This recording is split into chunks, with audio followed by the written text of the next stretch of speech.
neste instante, ouve-se o vice-presidente da República e ministro de Estado do Desenvolvimento, Indústria, Comércio e Serviços, Geraldo Alckmin. Boa tarde. Eu vou seguir o roteiro da brevidade aqui. Então, saudar o presidente Lula, nosso governador, ministros, o Gui Rodrigues e o Gonzalo, amigas e amigos. Há um grande esforço do presidente Lula em fazer a indústria no Brasil crescer. A indústria está na ponta da inovação e da tecnologia, agrega valor, paga salários mais altos, promove o desenvolvimento do país. Então, o presidente Lula lançou a NIB, Nova Indústria Brasil, uma indústria mais inovadora, sustentável, competitiva e exportadora. O exemplo é a Nissan, inovadora. Acabou de ser assinado aqui, ministra Luciana, FINEP, Pancera, com a Nissan para inovação. Está na ponta da tecnologia. O carro é o que há de mais avançado em termos de tecnologia. Uma indústria sustentável, flex, motor flex. O presidente Lula sancionou a lei do combustível do futuro, etanol na gasolina, bio no diesel, hidrogênio verde, veículos elétricos, híbridos. Nós estamos na vanguarda da sustentabilidade. Teremos até esse ano no Brasil a COP30, lá na Amazônia, em Belém, no fim do ano. Uma indústria mais competitiva. E o presidente Lula assina o MOVER, Mobilidade Verde, 3,8 bilhões de crédito tributário para a indústria automotiva, baseado na eficiência energética, reciclabilidade e segurança automotiva. E o ano que vem, agradecer ao ministro Haddad, 3,9 bilhão para fortalecer a nossa indústria. Além disso, a reforma tributária, ela desonera totalmente investimento e desonera totalmente exportação. E uma indústria exportadora. E a Nissan está batendo recordes de exportação para a nossa América Latina.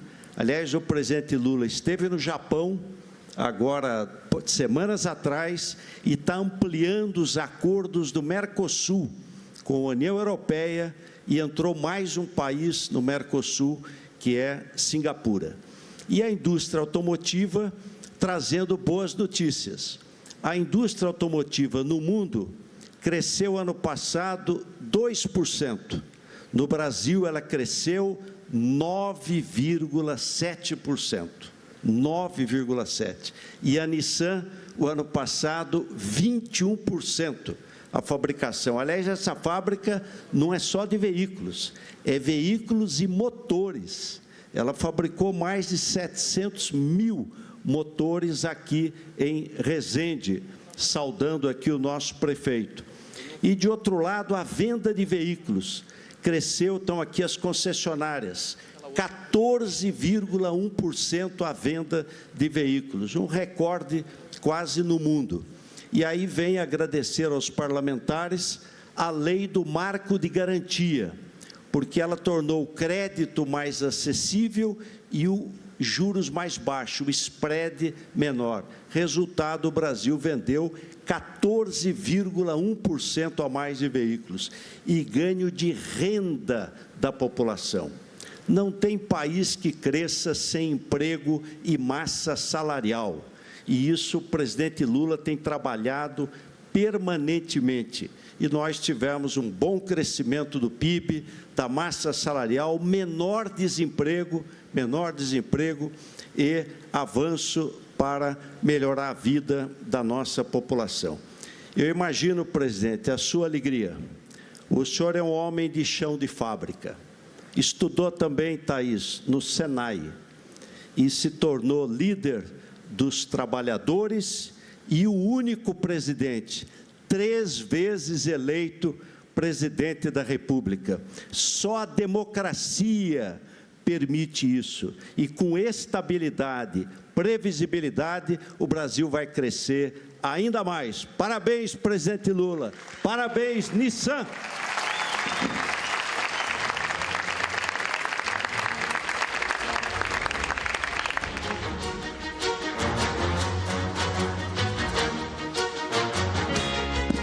Agora, o presidente da República assina decreto que regulamenta o programa Mobilidade Verde e Inovação, programa MOVER.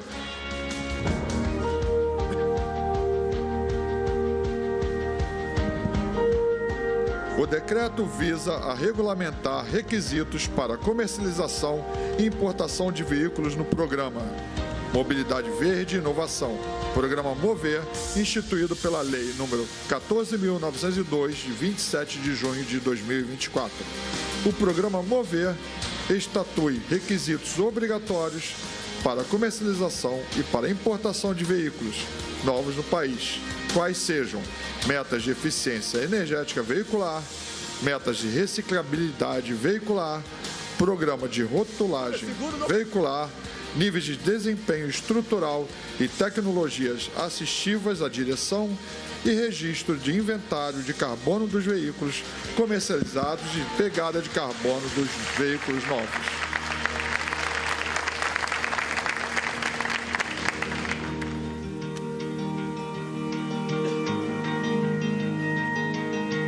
Senhoras e senhores, com a palavra, o presidente da República, Luiz Inácio Lula da Silva.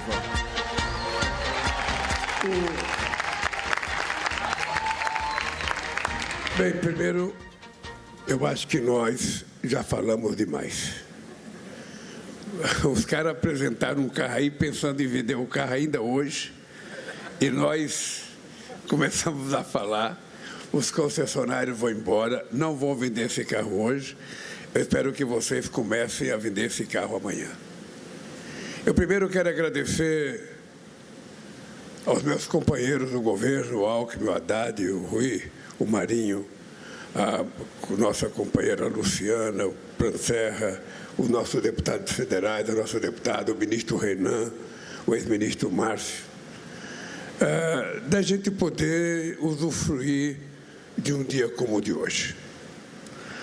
Normalmente, a gente reclama muito que as coisas não acontecem do jeito que a gente deseja. E muitas vezes a gente fica tentando procurar culpado pelo fato das coisas não acontecerem. E a gente nunca para olhar se a gente tem ou não culpa das coisas não estarem acontecendo como a gente deseja. O Brasil, lamentavelmente, durante muitos anos, não tratou a educação com o menor respeito. E, às vezes, a gente fica triste porque, proporcionalmente, países como a Argentina, como o Chile, têm muito mais gente formada em universidade do que nós aqui no Brasil. Porque o Brasil, enquanto a Argentina, em 1918, já fazia a sua primeira reforma universitária, o Brasil só foi criar a sua primeira universidade em 1920. Uma demonstração de que a educação nesse país não tinha valor. Quem tinha dinheiro que podia estudar no exterior, ia. Quem podia estudar fora, ia. Quem não podia, era o destino nosso, trabalhar. Corta cana. Nós fomos o último a acabar com a escravidão, o último a fazer a independência, o último a conquistar o voto da mulher. Sabe, o Brasil tudo foi retardado. E isso tem uma razão de ser. Havia quem não quisesse apostar na educação, mesmo tendo consciência que a educação era importante, porque mandavam seus filhos estudar no exterior. Ora, o que nós resolvemos fazer? E aí eu devo muito ao Haddad e à esposa dele que me apresentaram uma proposta. A minha obsessão era como garantir que as pessoas mais pobres desse país tivessem o direito de fazer uma universidade. Porque no Brasil tem uma contradição uma contradição absurda. A escola pública, ela tem menos possibilidade de oferecer qualidade no ensino fundamental do que a escola particular. Então, normalmente, as pessoas que têm dinheiro colocam seus filhos para estudar em escola particular no ensino fundamental. Quando chega na universidade, as melhores são as federais. Aí, aquele que pôde fazer uma escola fundamental particular, vai fazer a privada, sabe? Vai fazer a particular pública e o pobre vai ter que pagar a universidade. E muitas vezes as pessoas passavam no vestibular, e quando iam estudar numa escola particular, o preço era os olhos da cara, as pessoas não podiam estudar. Então, nós resolvemos mudar isso. Como é que a gente consegue fazer com que as pessoas cheguem à educação? E aí nós criamos o ProUni. O ProUni foi uma verdadeira revolução nesse país. A gente, na verdade, pegou uma parte da dívida que tinha conosco as universidades federais e transformamos em bolsa de estudo, que foi uma revolução. Foram mais de 2 milhões e meio de estudantes na universidade, gente da periferia de escola pública. A USP, há 20 anos atrás, o Alckmin era governador do estado, sabe, a USP não tinha quase nenhum negro estudante na USP. Depois nós criamos um mecanismo, o Alckmin também facilitou a periferia. Hoje você vai na USP, 50% dos estudantes são negros. Uma demonstração da mudança que está havendo nesse país para que todos sejam tratados em igualdade de condições. Não importa a cor, a religião, o sexo, ou seja, todos têm que ter a mesma oportunidade. E aí eu volto para a questão da indústria automobilística, para que ninguém nunca esqueça o que está acontecendo hoje nesse país. Porque tem muita gente que acha que é normal. Isso está acontecendo porque é normal. Isso não tem nada a ver com o Haddad na Fazenda, não tem nada a ver com o Lula na presidência. A indústria está crescendo porque é sorte, é porque nós somos competentes, é porque nós fazemos as coisas direito, porque nós sabemos vender carro. Será que isso é verdade? Vamos pegar um curtíssimo histórico para a gente ver o que aconteceu nesse país. 31 de dezembro de 2010. Vocês têm noção quantos carros eram emplacados nesse país? Vocês se lembram quantos carros eram emplacados dia 31 de dezembro de 2010? Ou dia 1º de janeiro de 2011? Era praticamente 3 milhões e 600 mil carros. 3 milhões e 600 mil carros eram vendidos até 2012. O que aconteceu de 2012 até outro dia? Quando eu voltei para a presidência em 2023, você sabe quantos carros eram vendidos nesse país? 1 milhão e 600 mil carros. Menos da metade do que vendia entre 2010 e 2012. Quantas concessionárias fecharam nesse país? Quantas? Porque não tinha carro para vender e porque quando tinha o povo não tinha dinheiro para comprar. Todo mundo se lembra disso. Todo mundo se lembra. A história é muito curtinha para a gente saber o que aconteceu nesse país. Acontece que esse país não levava em conta a necessidade de fazer com que o dinheiro circulasse na mão de todas as pessoas. Eu tenho uma máxima que eu digo todo dia: muito dinheiro na mão de poucos significa pobreza. Pouco dinheiro na mão de muitos significa distribuição de alguma coisa. Eu poderia pegar um exemplo aqui. Aqui vamos supor que tenha por volta de 500 pessoas. Eu contei, eu estava contando, deve ter 260 de um lado e deve ter 260 do outro. Ao todo deve dar 520 mais ou menos. Tá, mas como eu não sou nenhum centro de pesquisa, fica no mais ou menos. Então, imagina vocês que a Nissan me dava esse carro aqui. Quanto custa esse carro? Não precisa falar o preço, eu invento o preço. Não precisa falar o preço, eu invento um preço aqui. Vamos supor que esse carro custasse 1 milhão. 1 milhão. E A Nissan me desse o carro e eu falava, eu não quero o carro, me dê o dinheiro. Ele me dava 1 milhão. Eu colocava no bolso, ia num banco, depositava numa conta minha para render juros. O que ia acontecer? Todos vocês iam ficar lambendo o dedo e eu ia guardar 1 milhão só para mim. Ora, mas se ao contrário de dar 1 milhão para mim, a Nissan pegasse esse 1 milhão e repartisse R$1.000 para cada um, o que iria acontecer? Todos vocês iam tomar uma cerveja hoje à noite, todos vocês iam no supermercado comprar alguma coisa, todos vocês iam comprar 1 quilo de carne, todos vocês iam comprar alguma coisa. O dinheiro iria circular rapidamente, iria voltar para a própria Nissan, porque vocês iriam conseguir até comprar um carro. O que aconteceu no Brasil é exatamente isso.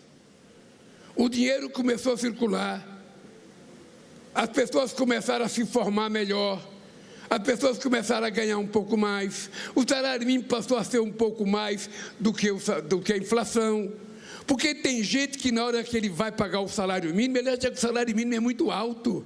Porra, eu estou pagando para essa empregada doméstica R$1.000. Ô, gente, R$1.000 não é alto, nem 1.500. Ao invés de olhar a pessoa como empregada assalariada, olha ela como consumidor. Não dizem que o cliente é a coisa mais importante numa loja? Não é? Quando vocês vão vender um carro, o cliente não é o mais importante? Então imagine o trabalhador que vocês pagam o salário, um cliente, um consumidor.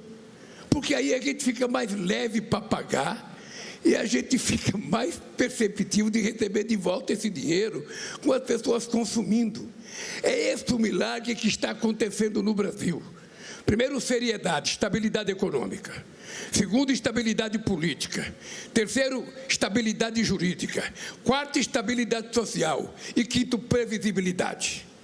Nesse país, ninguém precisa ficar contando mentira.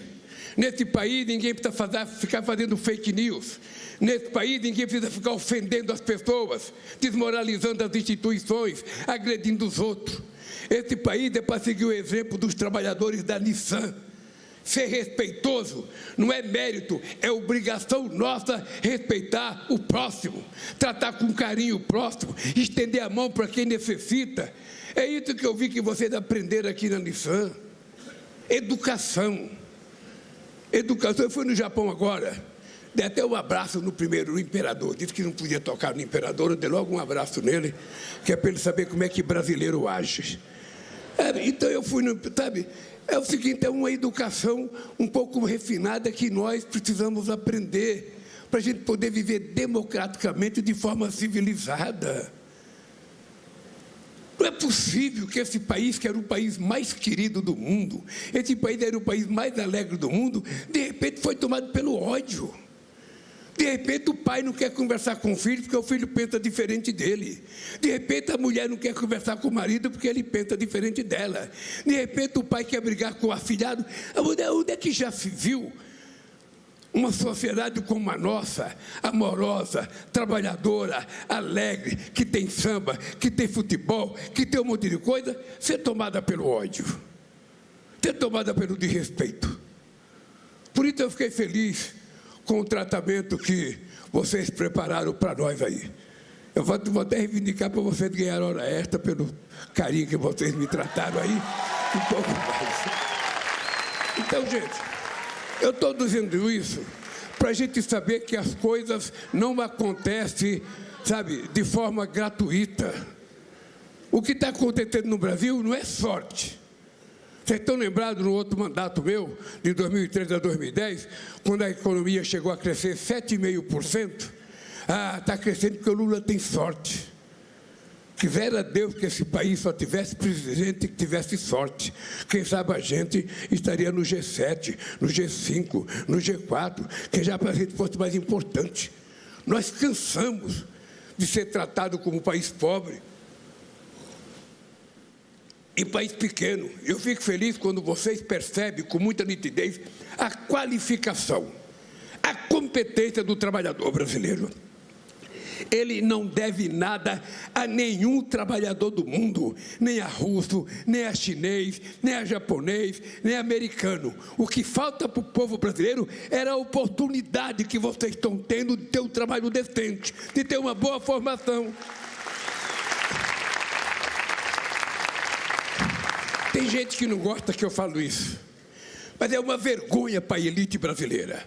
Uma vergonha para a elite brasileira que seja um presidente que só tem um diploma do Senai, o presidente que mais investiu em universidade na história do país, o que mais investiu em Instituto Federal e o que mais fez extensão universitária. Por que isso? É sorte? Não. É vontade. É compromisso. E eu sou daqueles que não desisto nunca. Não existe nada impossível quando a gente tem vontade de fazer.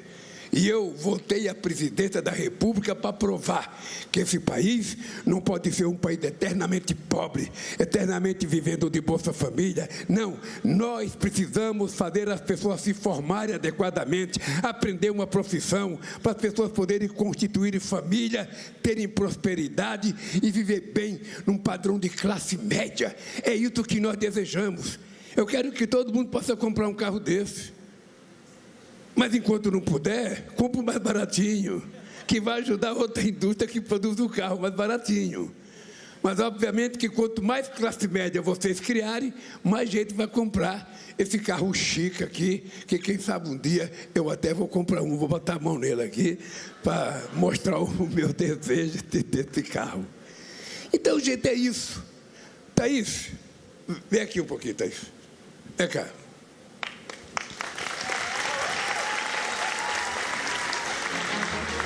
O que uma menina dessa mostrou para nós quando ela falou? É que a gente não pode nunca parar de acreditar e de querer as coisas. Não existe espaço para você parar resmungando, porque fulano não presta, o prefeito não presta, o governador não presta, o presidente não presta, o deputado não presta, a Nissan não presta. Não. Nós precisamos fazer uma avaliação interna nossa para saber se a gente está fazendo o mínimo necessário que Deus quer que a gente faça. Porque Deus, quando nos colocou no mundo, Ele nos colocou inteligência, nos colocou isso aqui para trabalhar, as pernas para andar, sabe, para jogar futebol até e para trabalhar na Nissan. Ou seja, o que nós precisamos é aprender a utilizar as armas que nós temos. Senão, qual é a explicação que eu posso dar do ponto de vista sociológico? Qual é uma explicação que eu posso dar para os cientistas políticos desse país? Que um cara que nasceu em Caeté, que poderia ter morrido de fome antes de completar 5 anos de idade, que veio para São Paulo com 8 irmãos, passando necessidade, passando fome, sem ter o que comer, esse cara vira presidente da República. Qual é a lógica disso? Se não fosse, primeiro, uma coisa chamada Deus, sabe, que está dentro de nós e faz a gente crescer quando a gente merece. Segundo, é a vontade de disputar. Eu um dia fui a Brasília, pedi para não votar uma lei que prejudicava os trabalhadores. Cheguei em Brasília, eu descobri que não tinha um deputado trabalhador. Aí eu voltei para casa, Júlio, e falei, peraí, eu sou um bobão. Como é que eu quero que vote uma lei para ajudar o trabalhador se não tem nenhum trabalhador lá dentro? É preciso, então, a gente se organizar e criar um partido. Criei o partido. E o meu partido não é o maior. Mas se vocês prestarem atenção numa coisa interessante, eu fui o segundo em 89, o segundo em 94, o segundo em 98, o primeiro em 2002, o primeiro em 2006, o primeiro em 2010, o primeiro em 2014, o segundo em 2018 e o primeiro em 2022. Alguma coisa aconteceu nesse país. E aconteceu nesse país porque pessoas como a Thaís começam a adquirir consciência, começam a saber que ela tem direito, começam a saber que ela pode conquistar coisa. Não é a cor, nem o tamanho, nem o cabelo que diminui a pessoa. Porque caráter a gente não compra em shopping. Caráter a gente não compra em aeroporto. A gente nasce. A gente adquire do pai e da mãe da gente. E eu tenho certeza que mesmo a tua mãe, sendo uma mulher pobre, ela deve ter dado para você uma educação que muita gente rica não consegue dar para o filho, porque muita gente rica, ao invés de cuidar do filho, prefere contratar a babá para cuidar e não dá sequer um chameguinho no filho. E sua mãe, eu acho que lhe deu muito chamego, muito cafuné, e é por isso que você é esta figura doce, encantadora, motivo de orgulho das mulheres da Nissan. Por isso, a educação, eu vou lhe contar o que está acontecendo nesse país para parar de falar. Nós tomamos uma decisão que até 2030, todas as crianças brasileiras estarão alfabetizadas até o 2º ano. Porque se a criança não se alfabetizar até o 2º ano de escolaridade, ela vai ser atrasada durante muito tempo na escola. Segunda decisão nossa, a gente tomou a decisão de que vai fazer o máximo que a gente puder de escola de tempo integral, não só para as crianças aprenderem mais, mas, sobretudo, para dar tranquilidade aos pais e às mães que muitas vezes vão trabalhar e o filho fica sozinho na rua, sem ter ninguém para tomar conta. A terceira coisa que nós vamos fazer é cuidar do ensino médio. Aí, nós descobrimos no ano passado que 480 mil pessoas do ensino médio desistiu da escola para ajudar no orçamento familiar. Ou seja, 500 mil de meninas e meninos que estavam estudando o ensino médio paravam de estudar. E iam para casa fazer o quê? Fazer bico para ajudar o pai e a mãe. E aí, eu e o Camilo, que é o ministro da Educação, fiquei pensando, o que a gente vai fazer com um país que tem 500 mil pessoas desistindo da escola para ajudar no orçamento familiar? Nós vamos ter que cuidar, sabe, encontrar uma forma de garantir essas crianças na escola. Porque se tem gente que fala que é caro cuidar deles na escola agora, imagina como será caro cuidar deles quando tiver que ir para a cadeia. Enfrentar o crime organizado é muito mais caro. E o que nós resolvemos fazer, Thaís? Nós criamos uma coisa chamada pé de meia. Não sei se você já ouviu falar. Então, para que a criança fique na escola, a gente dá 10 prestações de R$200, é 200 por mês, para ele fazer o que ele quiser com o dinheiro, gastar em comida e não precisar abandonar a escola. E no final do ano, se ele passar, a gente deposita R$1.000 na poupança dele. No ano seguinte, a mesma coisa, mais 10 de 200, mais uma de 1.000.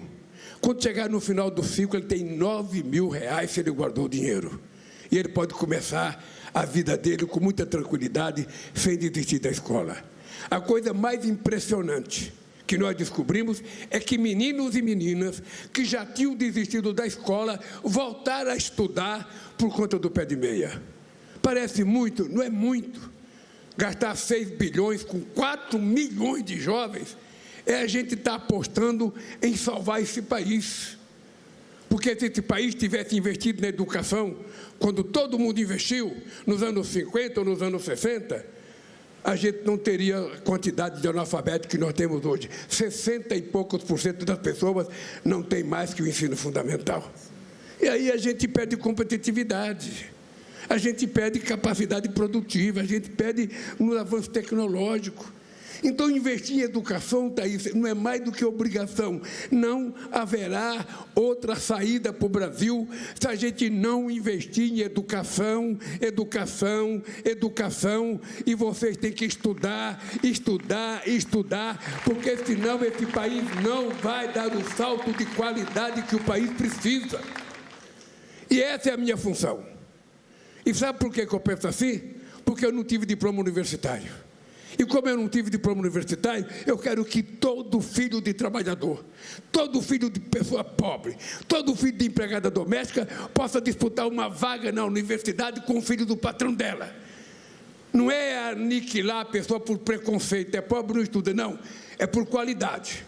Vamos dar a mesma chance, a mesma qualidade de comida, a mesma qualidade de ensino, a mesma qualidade de professor e vamos ver quem é que vai conseguir chegar lá. E é por isso que surge uma pessoa como você, com esse sorriso maravilhoso, sabe, jovem, com uma fé tremenda na Nissan.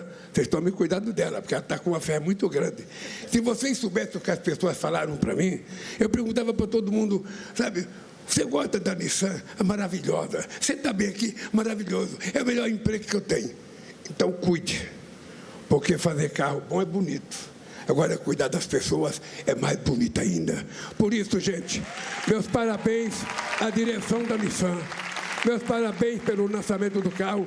Meus parabéns pelo cumprimento da promessa que vocês me fizeram quando me visitaram em 2023. Vocês foram os primeiros empresários a fazer promessa de investimento e cumpriram.